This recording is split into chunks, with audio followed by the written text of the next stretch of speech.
Hello everyone, स्वागत है आप सभी का आज की वीडियो में। आज हम सेब बनाना सीखेंगे। सेब क्या करते जब हम बनाते हैं तो ऊपर से थोड़ी सी हम गहराई देंगे और गहराई देने के बाद हम इसकी एक गोलाई रखेंगे दोनों तरफ से।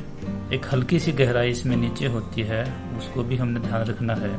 और इस गहराई को बनाते वक्त ध्यान रखना है कि यहाँ से नुकीली ना बनाकर एक थोड़ा सा इस तरह से घुमाव दिखाना है। ड्राइंग करने के बाद हम इसमें कलर करेंगे। सेब में मुख्य रूप से 3 रंगों का प्रयोग होगा, जिसमें येलो, ऑरेंज और रेड कलर का प्रयोग हम करेंगे। इसके अलावा पत्तों के अंदर लाइट ग्रीन और डार्क ग्रीन कलर का हम प्रयोग करेंगे।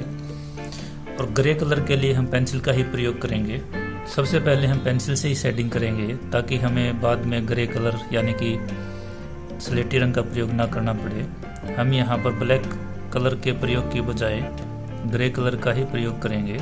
जब भी आप किसी ऑब्जेक्ट के अंदर कलर करते हो या शेडिंग करते हो, अगर आप उसके रेशो को अच्छी तरह समझ जाएंगे कि उस ऑब्जेक्ट के रेशे किस तरफ गए हुए हैं और उसी अनुसार अगर आप अपनी पेंसिल या कलर को चलाएंगे तो रंगों का या फिर पेंसिल शेडिंग का इफेक्ट बहुत अच्छा आएगा। यहाँ भी हम कोशिश करते हैं उसी अनुसार पेंसिल को चलाने की। नीचे थोड़ा सा डार्कनेस होगा, नीचे का पोर्शन हम डार्क कर देंगे और ऊपर का पोर्शन लाइट रखेंगे।